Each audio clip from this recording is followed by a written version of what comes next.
c'est Jean-Luc Malinge. Je suis exploitant avec mon épouse et mes enfants sur la commune de Blanc. On a 110 hectares de terre. On est 20 au total sur la ferme à travailler. On fait de la culture principalement blé, orge, maïs. Et on a un élevage d'engraissement de porc. Et on fait de la transformation en charcuterie, vente directe à la ferme. Donc ici on est dans des plaines dites à boulbène, plaine alluviale avec du limon, du sable, de l'argile, des cailloux, donc des terres très hétérogènes, basées au pied de la montagne noire, dans une zone qui est soumise au vent d'automne. Je suis Marie-Pierre Miquel, conseillère grande culture à la Chambre d'agriculture du Tarn. J'anime le groupe Ecophyto 30 000, authentique réduc IFT. Les leviers qui sont utilisés, c'est le choix variétal, avec la mise en place de vitrines variétales, les couverts végétaux, l'implantation et la destruction, les alternatives aux fongicides sur blé tendre et alternatives aux insecticides sur maïs et l'optimisation de la pulvérisation.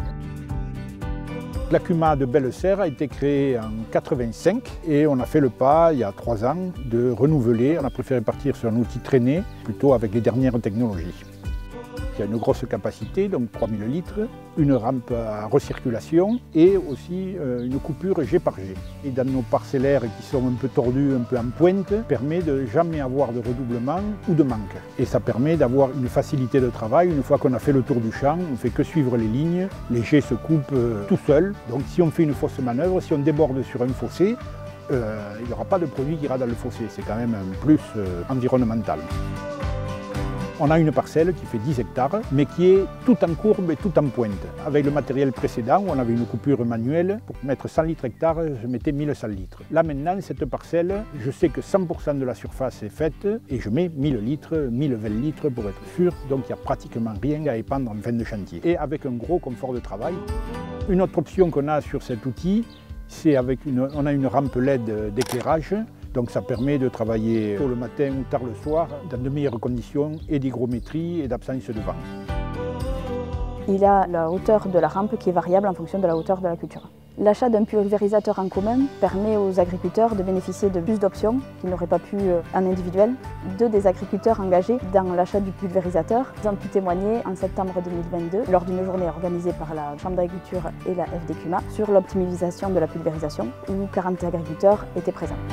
Pour les agriculteurs qui souhaiteraient reproduire la technique et acheter du matériel en commun, de bien réfléchir à l'entente entre les agriculteurs sur le long terme, peut-être même de rencontrer les agriculteurs qui ont déjà réalisé cette pratique. Sur l'organisation d'utilisation, on a des assolements quand même relativement communs et on s'entend assez bien pour se dire on va faire les fongicides tous dans la foulée pour éviter d'avoir du rinçage. Le périmètre fait à peu près 6 par 6 km et on est quand même relativement proche. Oui.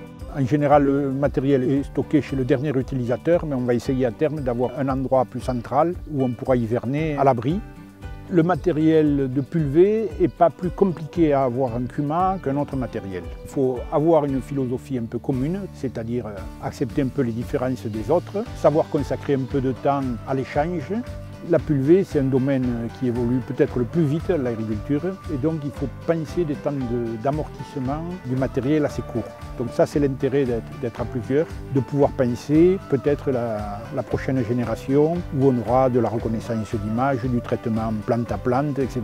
En 2016, des bouts de champ étaient déjà réalisés dans le secteur. On a fait un travail d'animation pour voir quelles thématiques intéressaient les agriculteurs et la réduction des phytos est apparue comme un axe majeur. Nous avons répondu à l'appel à projet 30 000 pour fidéliser et concrétiser le groupe existant. Certains agriculteurs sont engagés depuis 2017, d'autres sont engagés plus récemment, depuis 2020. Depuis, 2 agriculteurs ont été certifiés HVE, niveau 3. Nous sommes en train de déposer un projet pour continuer le groupe 30 000 avec des perspectives de travail sur le changement climatique, sur l'optimisation de l'irrigation, sur le remplacement ou l'arrêt des produits CMR et la protection des riverains. Entre 2017 et 2022, on observe une réduction de moins 14% des IFT sur l'atelier Grande Culture. Le gros intérêt du groupe 30 000, c'est l'échange qui permet de toujours progresser, d'être plus fort techniquement et aussi d'utiliser le juste produit au juste moment. Parce que c'est ça l'intérêt aujourd'hui.